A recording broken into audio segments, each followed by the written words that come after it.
Okay, we're ready for the final shaping and the finish sanding. There's a few tricks involved in this.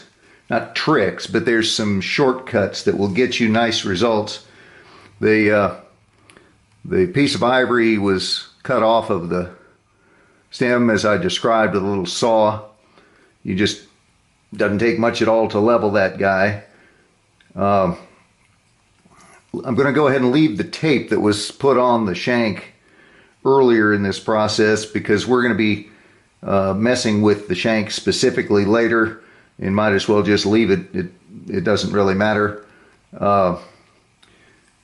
The primary areas that you want to worry about or deal with when doing finish shaping are line, meaning make sure that whatever you end up with, no matter how flawlessly finished and how smooth it might be, resembles the house brand, I guess is the best way to put it, or the house flavor. Right now, somebody would look at this and say, "Oh, that's a decent stem," but it's got kind of a Danish feel to the way the stem flares.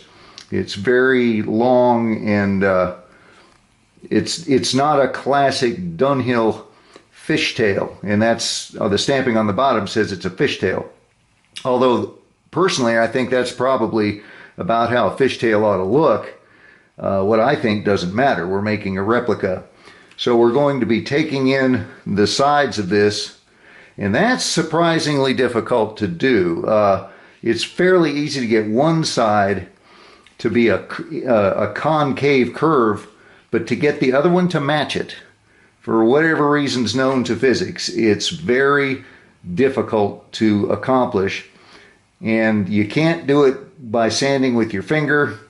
The only way, doing it on a French wheel is a good way to lose your mind.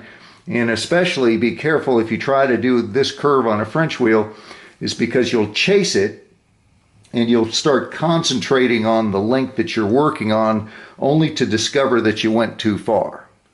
So then we're back to you lost your material. Too bad, so sad. So here's another tool that I've not seen available to buy. You have to make this thing. It's just a sliver of wood. It's one of those, any hardware store sells shims, shim stock, and they work really well for all kinds of stuff in a repair shop like this one. I just took the thick end and, again on the Burr King, ground it into a radius and used contact cement and put a piece of mouse pad on there. Got rid of the sharp edges and the splinters down here, so we got a hand tool. And how you use this thing is take a piece of sandpaper that's been pre-cut to the right size. This is 100 grit. And just fold it tightly around there, wrap it, and it'll stay in position through hell and high water by just keeping your finger on the back of it here, because sandpaper kind of grips itself. And then you can go side to side. You can do this kind of a thing, and you'll find that it's still not the easiest thing you've ever done to contour a concave curve, but you feel like you have some control. And it doesn't take too long before you get the hang of it. So I'm going to go ahead and do that. And this is all that you'd ever see me do. Now, don't be afraid to go this way. People have a tendency, it's like they're whittling a stick on a porch, and they always want to sand in one direction. Well, you do want to sand only in one direction in preparation for shining the stem, polishing it. All the scratches have to be lengthwise then. But in the meantime, you can do whatever you want. So going like this to adjust a curve is how you want to go about it. And then only at the end will you worry about getting the scratches going one way. Now, you might have noticed when we did the pan of the shop for the overview that I took some white cardstock, like poster board, and stuck it on the wall here to give me not only better, more even illumination when I'm working, but also because I'm constantly holding the pipe up or the stem against a white background to check its outline. and that's you can't not do that. You're constantly having to check profile lines. And the other thing that you want to do, and not so much when you're doing the sides, but when you're doing the surfaces, is when sanding, use shadows. They're your best friend next to gleam lines, and we'll talk about gleam lines later.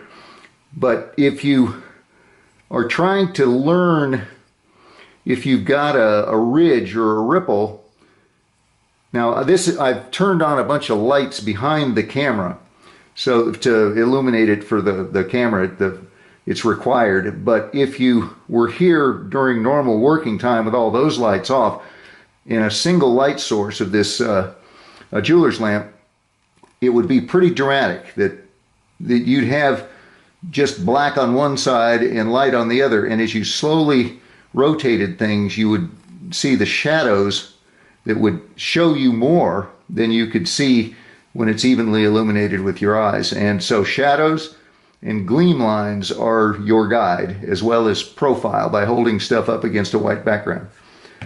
So I'm going to go ahead and contour the sides of this, and then see you again when I'm finished with that. Okay, I have finished the profile from the side here. Now on the camera, unless you were here in person, you probably wouldn't see too much difference from before, but to somebody who's a Dunhill collector, there's a certain character to the shape of their stems that is immediately identifiable. And the best way to master that is not through a video like this one, but rather to have a sample or an example of what you're trying to copy, and just keep on checking back and forth until you match the shape of the actual thing. So what's going to happen now, we're almost finished with this, is the bite zone and the area behind the button. That needs to be thinned by a few thousandths of an inch and blended. Right at the moment, again, you probably can't see it, but there's some fairly deep scratches and stuff in there that if we were to try to shine polish this at this time, it'd look terrible. And we're going to go back to the files for that, specifically a number 3 in a very wide version here. And the drill is like so. The file is roughly 3/4 of an inch wide. Mentally mark that, and then take a piece of the Scotch Magic style tape, the matte kind you can write on. You don't want the shiny stuff for this. And just short of the full width of that file, put the tape on it, roll it over, and just one thickness is all you need here. And what this does is it keeps the back edge of the file from cutting a trench in the flat surface, because that's very difficult to get out without creating a sagged area. So this at maybe 1/1000th of an inch thick or a little bit more, but it actually tilts the file upward like so, and keeps you from cutting a groove in the where you don't want one. So I'm going to shut the camera off, move it back a little so you can see what I'm doing on this file rest, and then we'll polish that up and measure it. And when it's done, all that'll be left then is true finish sanding, meaning just get it, prepare the surface for polishing. And there we go.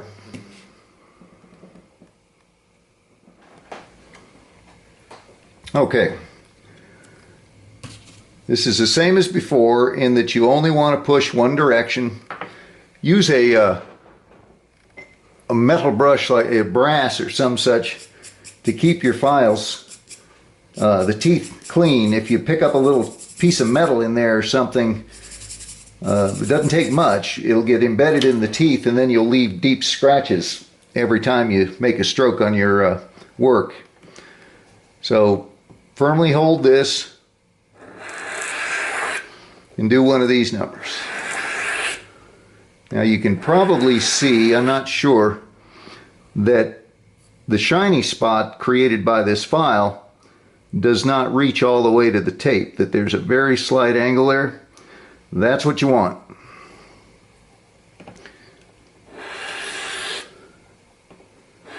And by watching that shine, you'll know if your rolling over motion gets you full contact or not.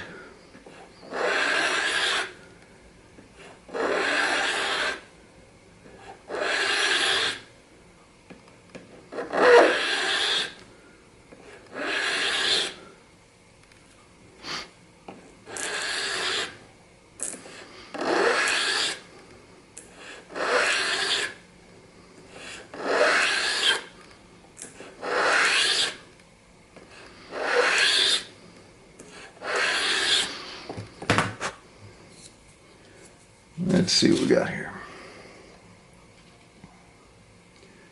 Okay, this is now 1.159 inches thick, which is getting ballpark. Dunhill was not consistent in that regard. They can get really thin, they can go under 150. I've seen some up close to 170. So the older the pipe, back to about the 1920s, from the late 20s, early 30s through the 50s is when they made the thinnest stems here. So this one ought to be down around 155, I would guess. But I will now shut the camera off and continue this until it's the thickness that I want, and then we'll restart to do the final preparing of the surface for polishing.